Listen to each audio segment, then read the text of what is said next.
Where does Jim Harbaugh rank on this year's coaching power ratings? That, and it's time for Michigan fans to get off our moral high horse. We'll get into that and more on this edition of Michigan Podcast next. But there's going to be one team that's going to play solely as a team. No man is more important than the team. No coach is more important than the team. The team, the team, the team. Looks deep for Anthony Carter. Waits for it. Hit. Caught. This is no time for that. In the pocket and a sack. Tim Jamison. Brady gets terrific. Throws it. Get it. Touchdown. Knight again. Schultz just before Brazil got him. And a leaping interception by Woodson. Harbaugh back to throw over the middle. Caught by Collier at the 5 on his feet. Touchdown, Michigan. On its way. It's good. He's 5'7", 179 pounds, a junior at Michigan. But Jamie Morris packs a wallop, and he delivers for Bo Schembechler. And here's your first play. Pressure coming. Sack. It is Glenn Steele, number 81, who fought his way through the traffic. Option. And Robinson calls his own number. And he's going to score. Oh, an easy touchdown for Robinson and Michigan.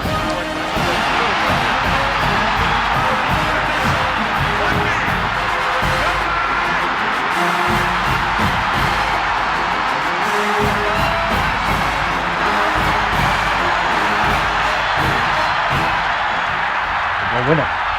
We're going to win the championship again because we're going to play as a team. And when we play as a team and the old season is over, you and I know it's going to be Michigan again. Michigan.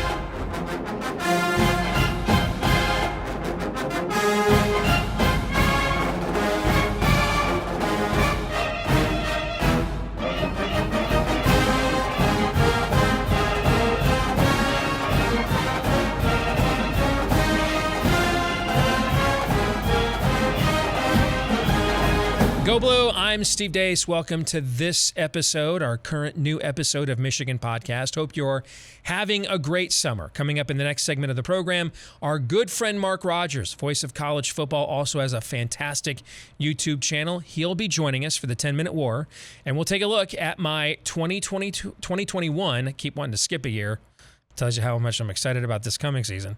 Our 2021 coaching power ratings for the upcoming college football season. Where does Jim Harbaugh rank? Where does the rest of big-time college football's coaches rank? We'll get into that here in just a few minutes. But I want to begin with a request, maybe even so much as a plea to my fellow cotton-picking, maize-and-blue hearts, as the great late Bob Ufer used to say. Every fan base has its bromides, its tropes, its laments, right? The curse of the Bambino for the Red Sox, the curse of the GOAT for the Cubs. There's the curse of Bobby Lane for the Lions. There's commitment to excellence, just win baby for the Raiders. I mean, every fan base in sports has, and this is included in college sports as well, has a trope, an urban legend that the fan base believes to such a degree that it's just kind of accepted as fact within your own bubble, whether it's factual or not. For we as Michigan fans, we have this notion that everybody else cheats.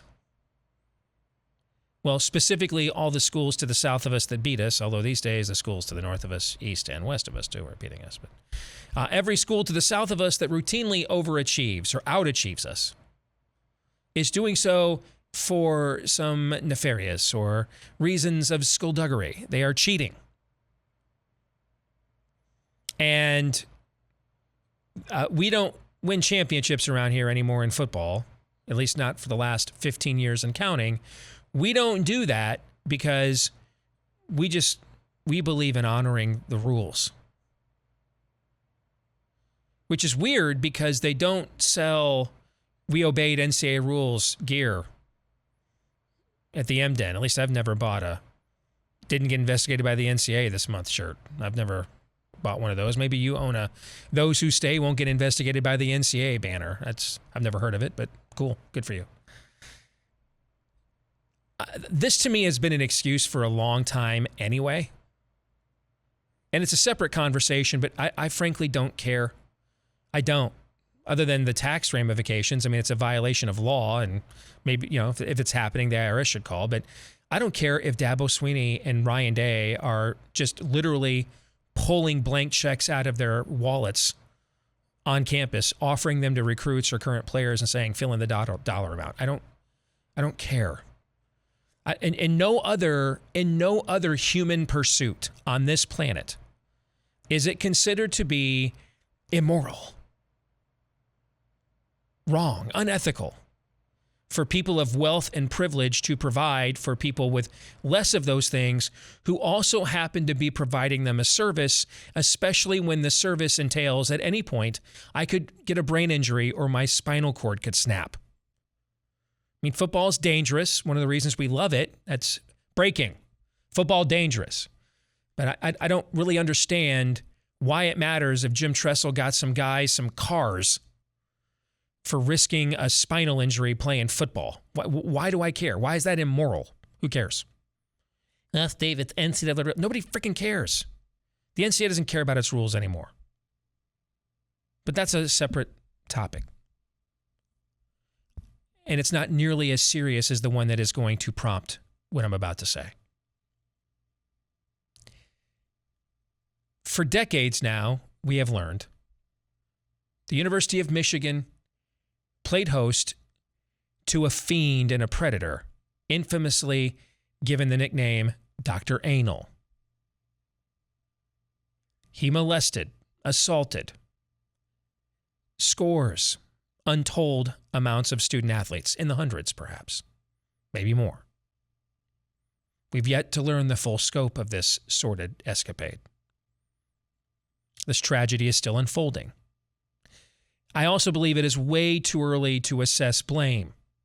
That really, unless you knew the coaches of that era, the administrators of that era, you were one of the victims. I don't really know why you have a serious take on this, because we, at least not yet, in terms of accountability for this, because it hasn't been fully adjudicated. But here's something that has been fully adjudicated. Here's something that we don't need to go back and interview everybody that played for Bo Schembechler or his family to find out what Bo knew and when did he know it. And keep in mind also, Dr. Anderson, he only did this to the football program for an unlimited amount of time. He actually served the entire athletic department. In fact, they had him doing these physicals to the local high school athletes too. But that process can play itself out.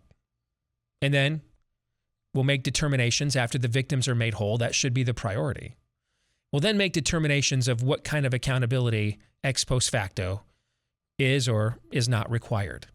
For now, though, here's what all of us who don't have these answers yet. Here's something we can have a strong take on, that we are in control of, that we do now have the answer for. It's time, my fellow Wolverines, to get off the freaking moral high horse. Who gives Aunt Petunia's hairy rear end that some Buckeye's got some tattoos, man? Or some recruit we lost to Georgia or Clemson may or may not have had their mom and dad's light bill paid, or a new house, where now they're no longer living in a demilitarized zone. Who cares? Who freaking cares? When we were home to a predator who ruined lives. Permanently scarred lives. Men who had this happen to them on campus and then couldn't go on and they were damaged. They weren't whole. They couldn't become the husbands and fathers that they had intended to be. And so that scarring got passed on to them. As someone who grew up with a father who was abused, was never made whole, and passed some of that and took some of that scarring out on me, I'm really sensitive to this. There should never, ever be again, and I mean ever, any more posts on any Michigan message board anywhere about bagmen, about the SEC, about the Cardale Jones tweet about I didn't go to Ohio State to play school. Who freaking cares? All that crap is trivial, shallow, and stupid by comparison to the human toll that was allowed, the havoc that was allowed to be wreaked on that campus, our campus, for decades. That's the stuff that matters. Not whether Cardale Jones got to take classes online at Ohio State or had to really show up for Philosophy 301. Who freaking cares? There aren't any excuses left. This hasn't been a valid excuse before Dr. Anderson. It certainly isn't now. A big thank you to our Patreon supporters at patreon.com/Michigan Podcast, because you make these episodes possible with your support. And we get asked all the time, hey, we love what you guys do. How can we support you? Well, for just $5 a month, you can support us at patreon.com/Michigan Podcast. And hey, college basketball may be done, but now we're into the Major League Baseball handicapping, and we had an outstanding season in Major League Baseball last year. We had a pretty good season in college basketball this year as well, as you can see right there from something we recently posted on our Patreon page. So $5 a month to get some pretty good sports handicapping, an opportunity to win some money, like when we recommended you take before the tournament, Baylor 6-1 to win the national championship. You saw that thing pay off, right? Well, your $5 a month pays off when you support us at patreon.com/Michigan Podcast.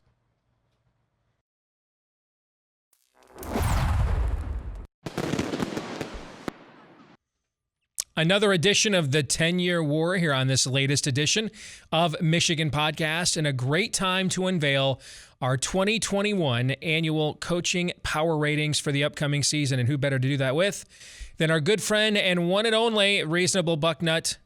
Good to see you, Mark Rogers. How are you, brother? Doing well, Steve. Appreciate you being on here. I enjoy this conversation. I rank the coaches myself each year. It's a difficult task. I'll remind everybody out there that if they want to do it themselves, it is more difficult than it appears and easily criticized. Yes. The reason I do it is it's not for talking points or anything. I do it because I'm trying to frame or provide the framework for my annual college football preview. And so the first two things I do every year are my team total talent ratings, which we have recently discussed here on the show. And then also my coaching power ratings, because that kind of gives me a starting point for how I go in now and begin to project out the upcoming season. So you know me, Mark, before I do this, I have to have a framework. I think that's the fourth time I've used that word. That's how much I like it. I need a metric. I need a template, and I need guidelines. All right. I'm not just going to do this willy-nilly and subjectively. I want some objective metric by which to measure things. So this is what I came up with several years ago to do my coaching power ratings.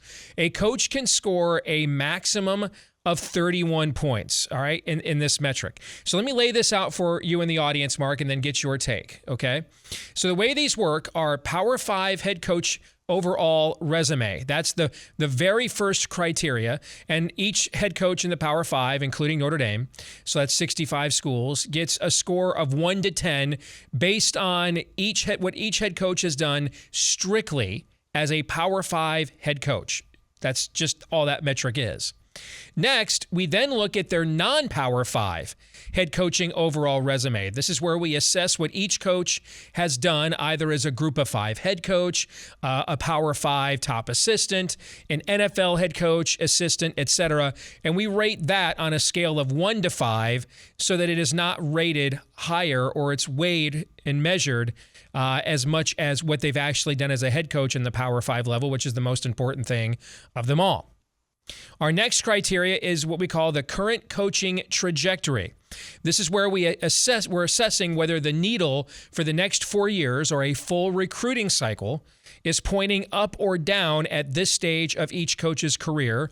We rate that on a scale of 1 to 10. The reason why this is given such heavy weighting is to determine how we're going to decide ties, because a lot of these coaches end up with the exact same score. And so we thought this would be an appropriate tiebreaker, whose career is on the ascent and then whose career is on the decline. And then we have a big game bonus. This is where you get points between 1 and 3. And this is for coaches that are known for producing in big games as a head coach at the Power 5 level. And a 3 is the maximum amount of points that you can be given. And then finally, we have what I call the Hall of Fame bonus.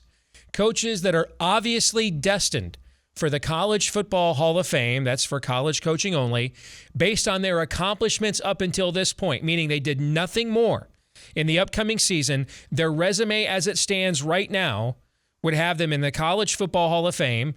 And I think you have to have a minimum of a 60% career winning percentage to even be considered for that.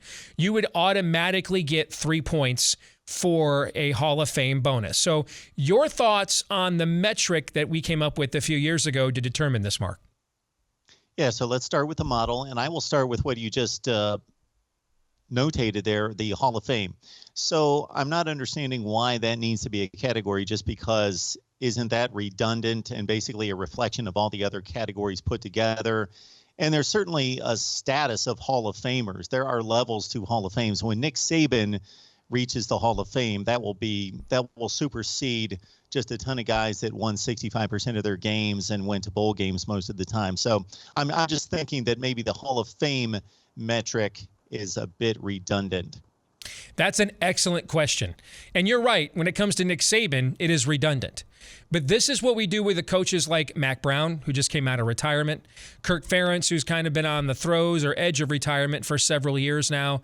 What do we do with those coaches who, given their age, we have no idea that they'll make it through another whole recruiting cycle, right?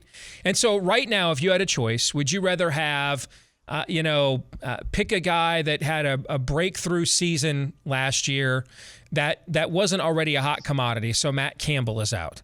All right, so pick another name along those lines. Would you rather have that guy coaching your team right now or Mac Brown or Kirk Ferentz? Chances are your answer would be Mac Brown or Kirk Ferentz. But if I didn't include the Hall of Fame bonus, that guy may end up, because of what his next 4-year trajectory looks like, may end up higher on this list than them when none of us would agree that he should. So to me, this was a way to do a check and balance on overemphasizing the next 4-year trajectory. That's why I did it that way. Okay. That makes sense to a certain extent. I don't completely agree with it, but it makes a bit more sense. Now, when I'm looking at the Power 5 resumes, it seems as though you're leaning toward longevity and more so than the quality of performance. So I'm looking at Kyle Whittingham. I'm looking at Kirk Ferentz. I'm looking at Dan Mullen in comparison to, let's say, Lincoln Riley or Ryan Day, who are exceptional at what they do and have either taken over great programs basically and maintained or upgraded the status of those programs. So they've been given lower ratings than the aforementioned guys who are consistent winners but have been there for a long time and don't really factor into championship play. Any system will have its own biases, right? I say in another line of work, no models are objective. They begin with the assumptions of the modeler. The math that is used to work those assumptions out is objective, but the assumptions themselves are not. My bias begins under the assumption of proven track record. Why? Because, again, I'm doing a forecast for a season, and I want to eliminate the most variables as possible to come up with the most accurate forecast as I can. Now, there will be outliers. You mentioned Ryan Day. So, I mean, he's jumped like 30 spots or something in our coaching rankings in the last 2 years. And so that'll iron itself out because he still is ranked in the top 20. And then when you factor in the talent advantage he has over his opponents, when I combine this with a team total talent rating, that stuff irons itself out at the end.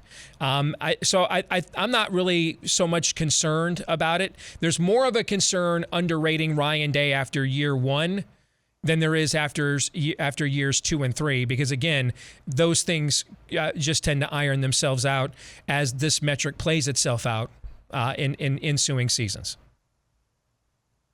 And for as much as I'm picking this apart, I understand the difficulty because, again, there's a legacy component versus a who do you want coaching your team right now? Right.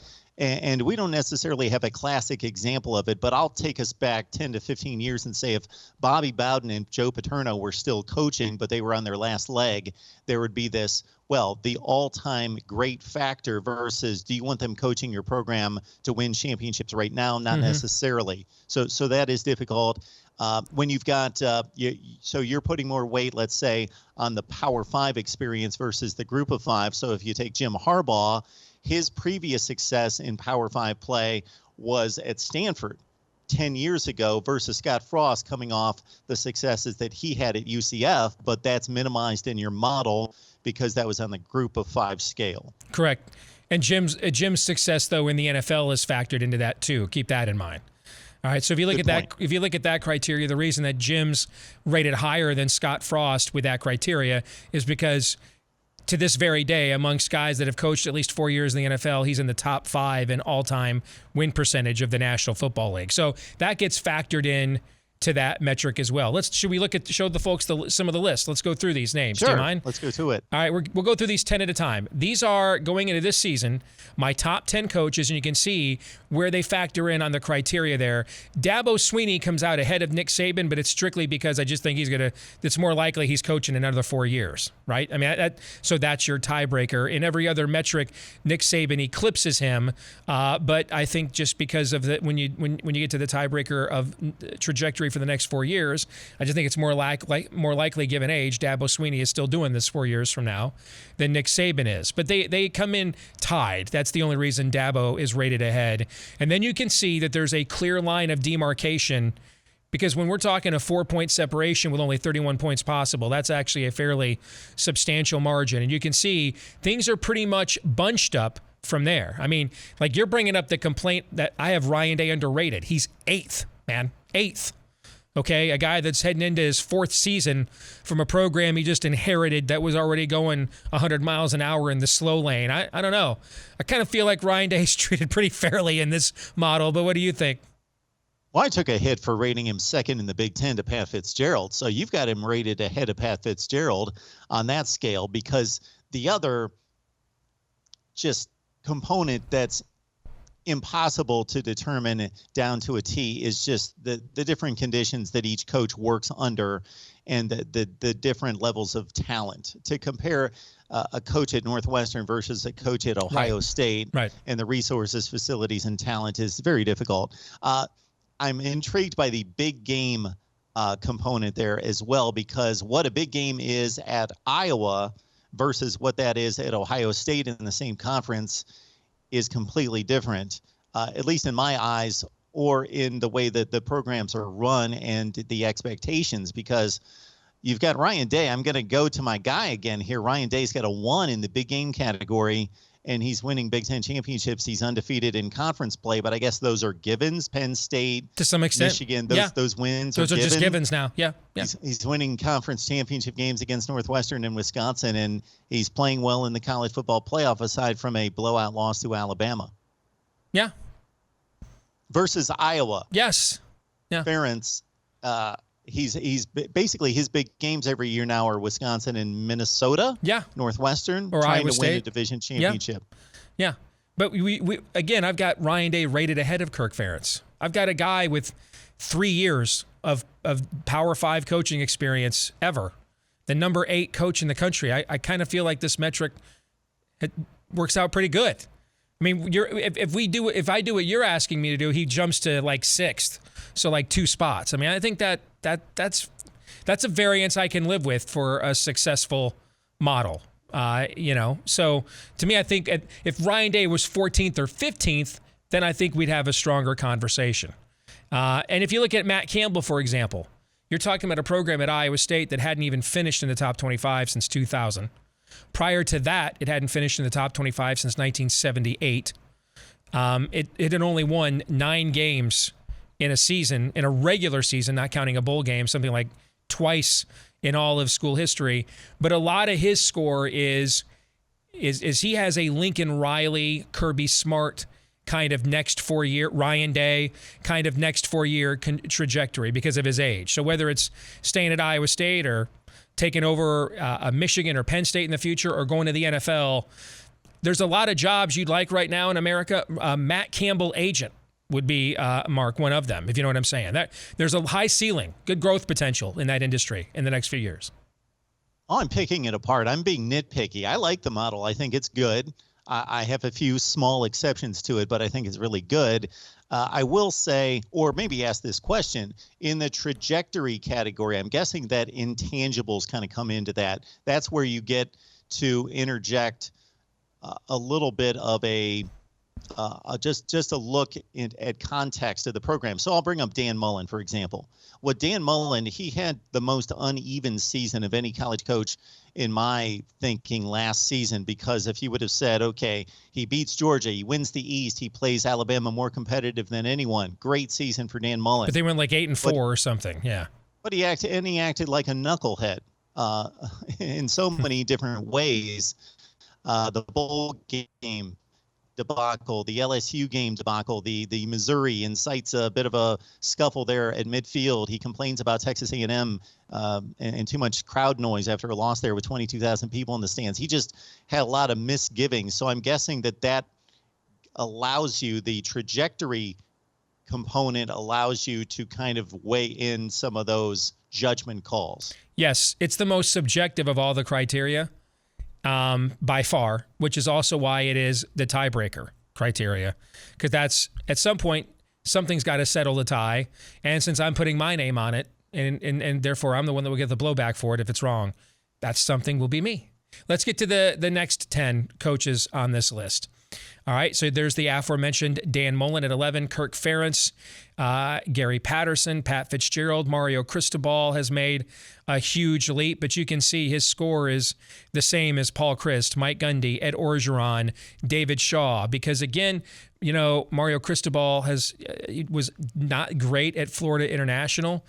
He's won the last 2 Pac-12 champions. He's got the Pac-12 favorite this year. So whether it's continuing on with all those resources at Oregon or taking over for Nick Saban at Alabama where he used to coach, or a job like that, similar to Matt Campbell, it would be good to be in the Mario Cristobal business right now. Are there any big objections you have to those next 10 names?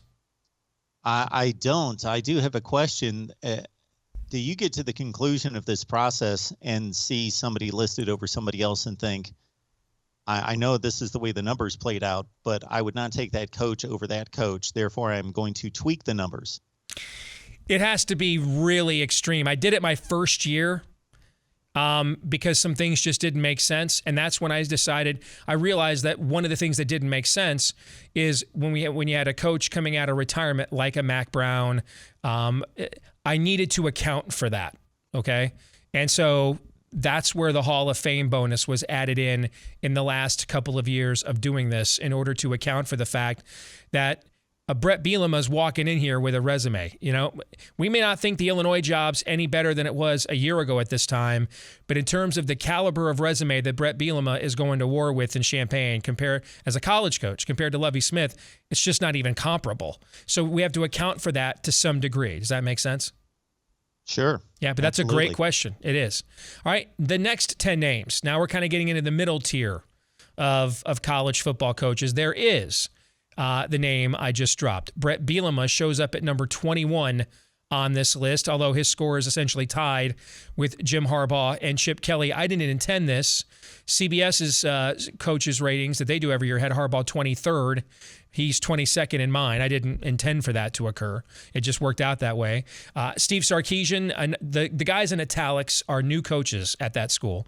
So Steve Sarkisian at Texas comes in, tied for 24th with Herm Edwards, who by the time we kick off the season, I have a job, the way things are looking right now.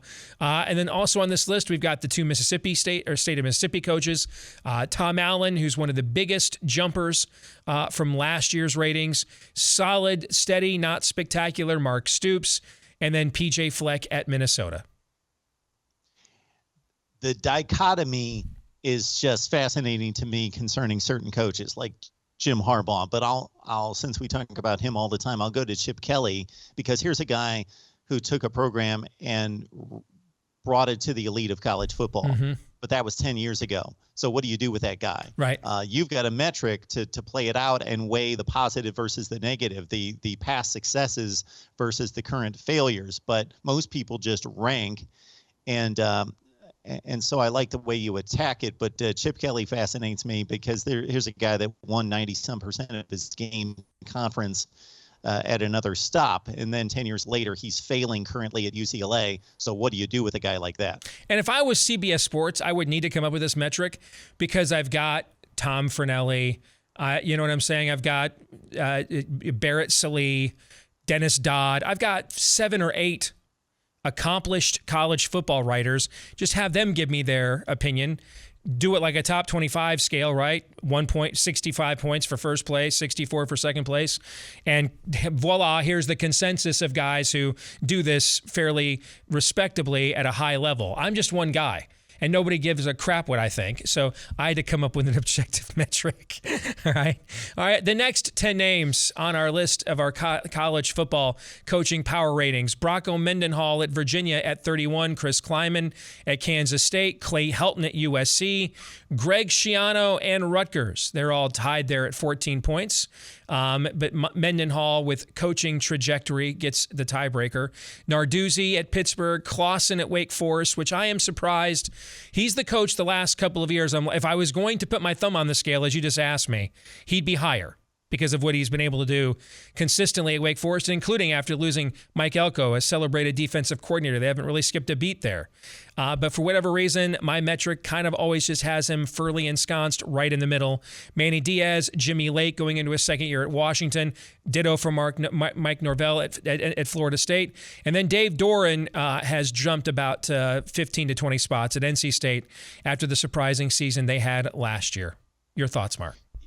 In the span of just a couple spots, you've got exactly what we're talking about in regards to what makes this so difficult with Clay Helton at USC underachieving. But if you really look at the numbers, he's holding steady. He's getting by. Yeah. He's got like a 75% winning percentage in the Here's Pac-12. A good way to answer this question. So he's what, 33rd on the list, right?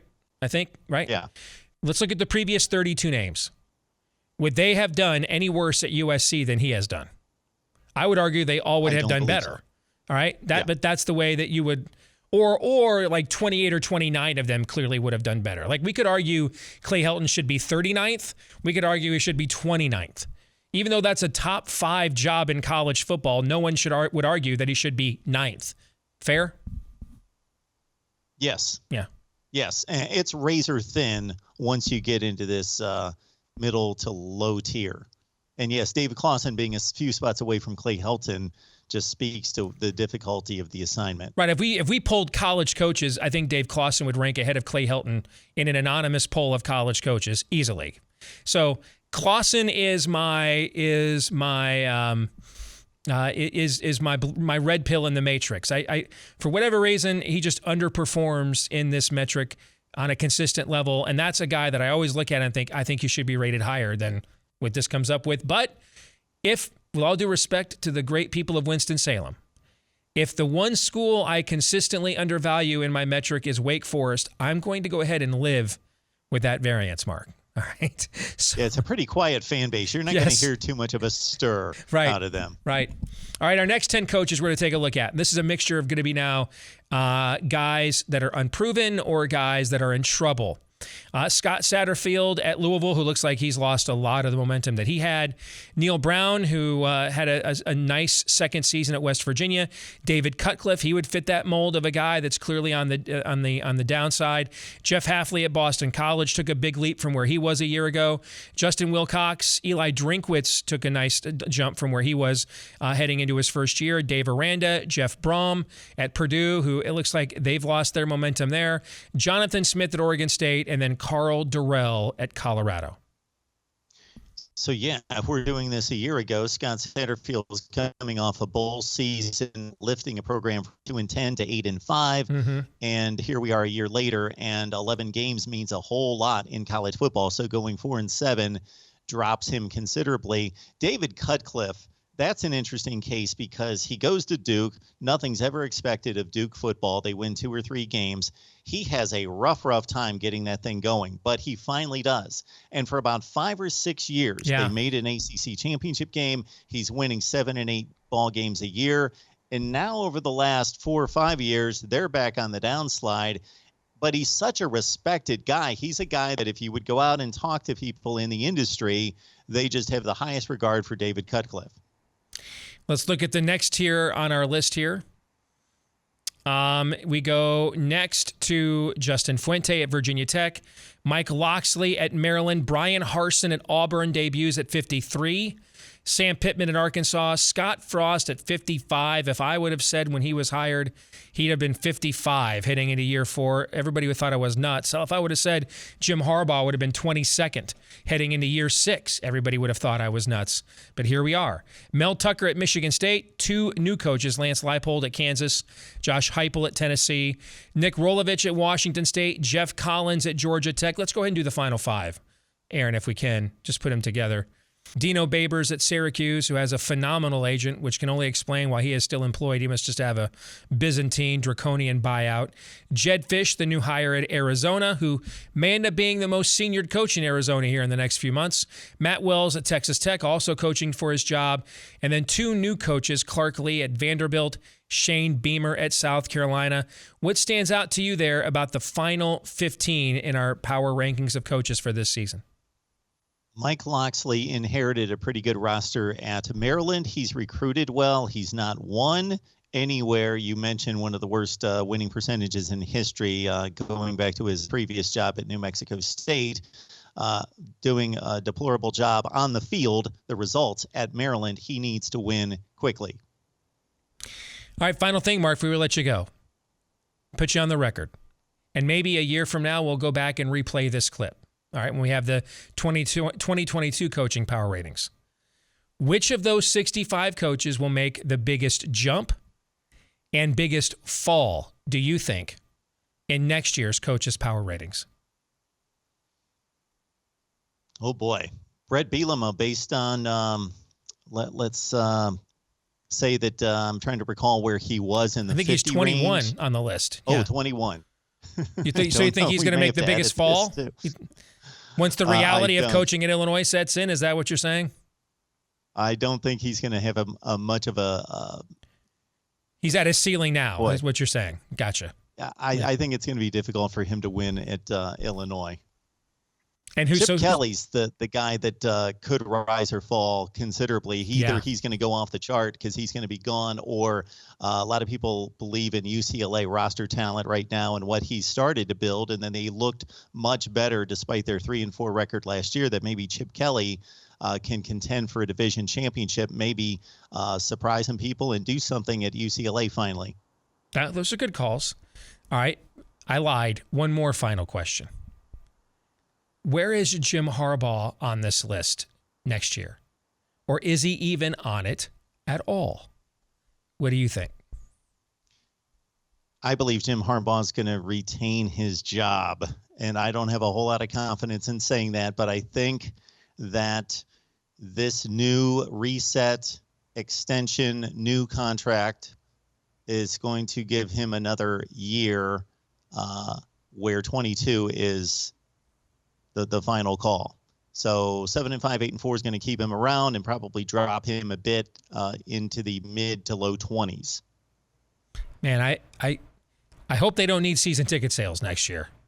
if they're like 7-5 or even 8-4 and get mollywopped by Ohio State again. I hope they have alternative revenue streams at Michigan, because now with the new Supreme Court ruling, you have to pay these guys for like going to class and everything else now. I hope they've got revenue streams other than season tickets, because those they're going to need to give away with a Coke Zero like they did at the Brady Hoke end of his era, if that is the case. Mark, good to see you as always, man. Thanks for joining us. All right, Steve, I always appreciate it. You bet. We'll be back here to wrap things up on this week's edition of Michigan Podcast next. Thanks, Mark. Have a good one. My bad on that last question. I just couldn't recall who was where on that list. No problem. I cornered you. I shocked you with it. No, don't worry about it. I don't mind it. It's just I didn't have a good recall of who was where.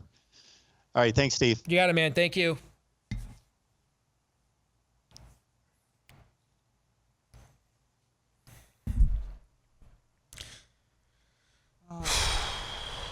Go to the top. Sure. All right, stand by.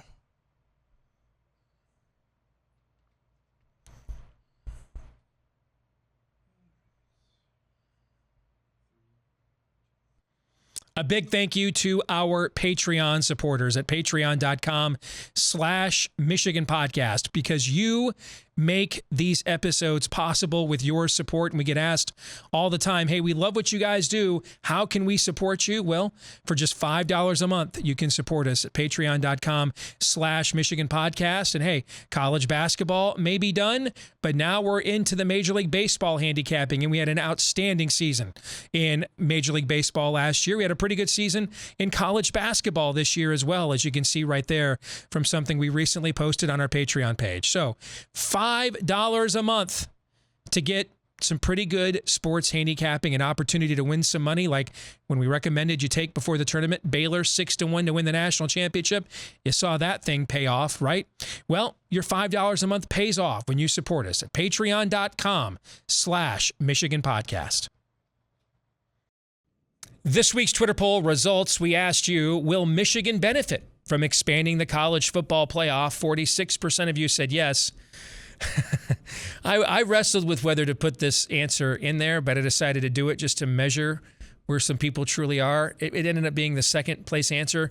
28.7% of you says doesn't matter, I've already lost all hope. 25.1% of you said no, by the way, I've already lost all hope. So if I could have voted, that's how I would have voted too. This brings us to this week's feedback of the week. This is from Don C. Why haven't you taken a definitive stance on the Dr. Anderson situation as it pertains to who should be held accountable and how? Don, that's a great question. I have a very simple answer. Because I don't know who should be held accountable and how. I mean, I work in media full time. I understand the quick draw nature, and then we're all in a position to have a hot take on something we barely know a damn thing about. I've got this weird thing, though. I'm not always good at it. I'm not always perfect. And then when I do chime in, I'm hardly ever always right. But I do kind of like to think I might be able to take a position I can defend before I take said position. I don't know the answer, which is why if you've been following us on Michigan Podcast in the last couple of weeks, we've tweeted out videos from former victims like former Michigan running back great John Vaughn, as well as testimonials from people who had similar physicals with Dr. Anderson that they did not feel were abnormal. They did not feel molested or abused. And they don't believe that Bo Schembechler or the former Michigan coaches in other sports or Don Canham, the former AD, fully understood the full brunt of what was going on there. I don't know what the truth is. I'm perfectly fine. We let Dr. Anderson prey, P-R-E-Y, prey on our student body for 3 decades. I think we can take 3 weeks or 3 months to figure out who's really responsible for it before we go ahead and decide, let's destroy somebody's legacy before we know for sure. And then you may find out that their legacy is worthy of being destroyed. But wouldn't you like to know, we're in a hurry to do a lot of things in this country today. One of them isn't to know what the truth of a damn thing is. Why don't we try to find out novel concept? Let's try to find out what the truth is and then have a take. That's my big idea for this episode of Michigan Podcast. Don't forget to like, rate, subscribe, 5-star review, whichever the case may be, on YouTube, iTunes, Stitcher, Google Play, wherever, however you access us. Thank you very much for doing so. Please do those things. Share with everybody you know also that loves them some maize and blue as well. You can also follow us on Twitter at Michigan Podcast to keep up to date on all things that we think about the Wolverines between episodes. Until the next time, I'm Steve Deace. Go Blue.